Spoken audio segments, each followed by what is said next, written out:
เสน่ห์ โอ้ย ได้แก่ดีที่36แล้วแอคชั่นสตาร์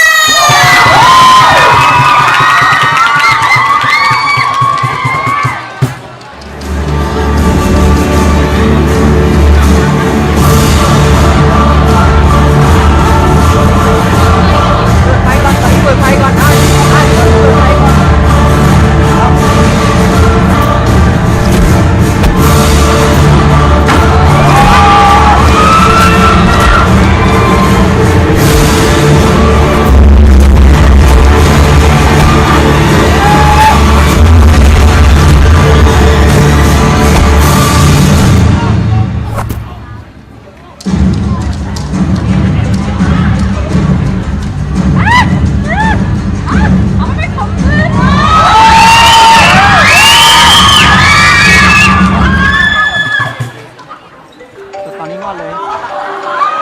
ตอนนี้งอดเลย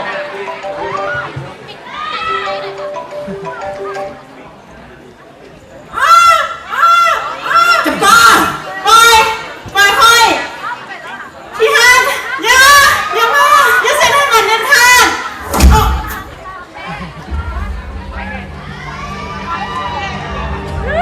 เชื่อนี้มึงจะเป็นตัวในเส้นมอดกูซื้ออย่างกูแล้ว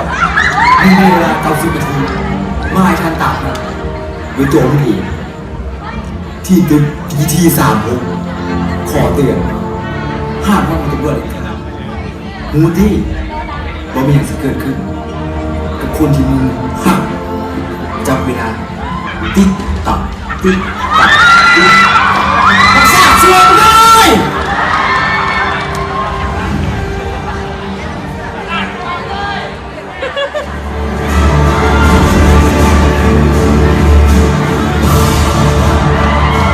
มาแล้วหัวหน้าปล่อยเมียกูซะเฮ้ยเพิ่งนะเมียมึงจะติดตายฮึบพอแล้วได้ยอมมึง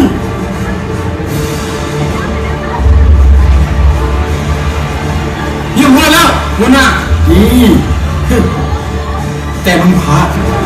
มึงมาซะ15 วิสัจจะมันจะดีอยู่ในมือโจรเว้ย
ที่สูญเสียความหัก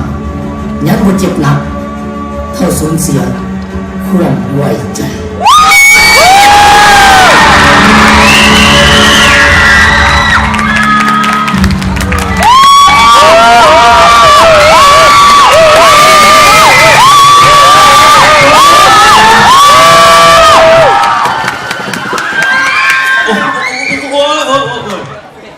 ตอนนี้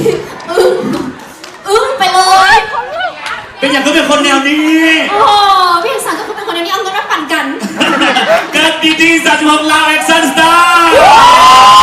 ประเดิมทีมทำเองเราก็ฟังแดดเนาะเป็นที่ไหนคณะกรรมการ โอ้ก็ไกลต้องมีซับน้ำตาเลยเอาให้ดึงเจียน บอกได้เลยว่ามวนหลายเนาะเนื้อเรื่องเนาะคุณปู่มาที่ตอนทำอิฐนี่ก็ถือว่าค่อยตาไปแล้วมาตอนสุดท้ายมาหักมุมอีกเนาะดังก๊อกมันหนึ่งโอ้นางเอกหักหลังเนาะว่าเป็นหักหลังอันนี้ก็ห้องมาแทงข้างหน้า ดีตะโบแทงแล้วถอดแล้วแทงแล้วเลือกที่สีแฮงบาทเดียวแล้วก็เตะง่ายมาลงมาเนาะถือว่าเป็นการจบที่สมบูรณ์แบบอลังการสำหรับเจียมันมากหลายเนาะก็มีจุดเล็กๆน้อยๆเนาะถ้าเบิ่งทีมอื่นเนอะอันนี้ขอให้กำลังใจพวกเจ้าเก่งหลายชมเชย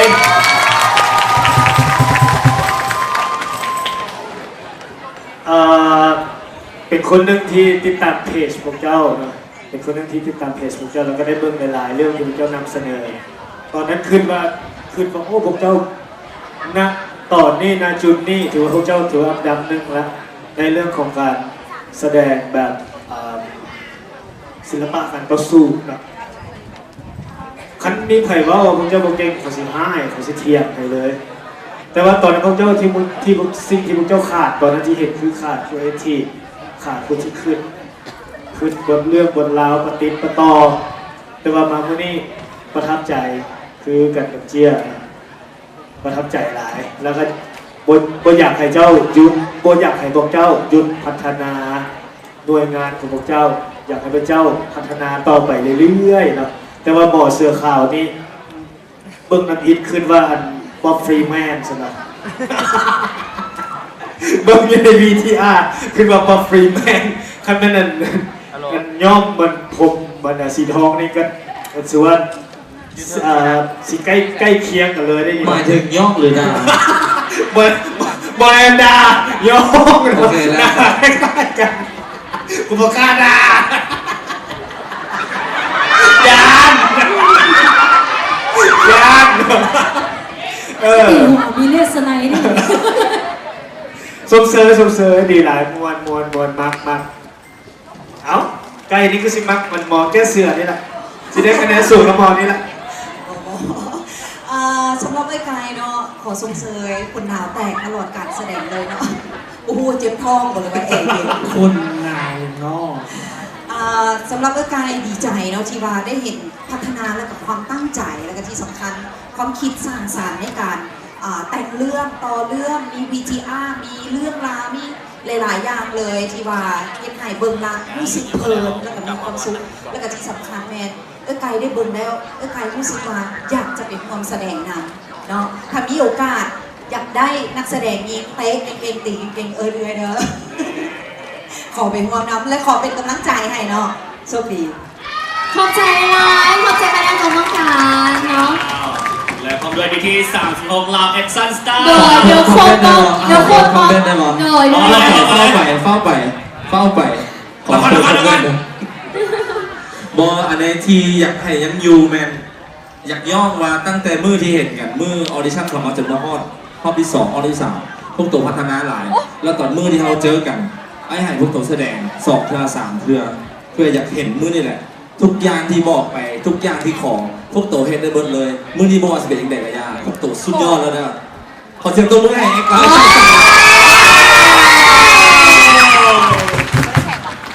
ยขอบใจหลายเนาะ เจ้า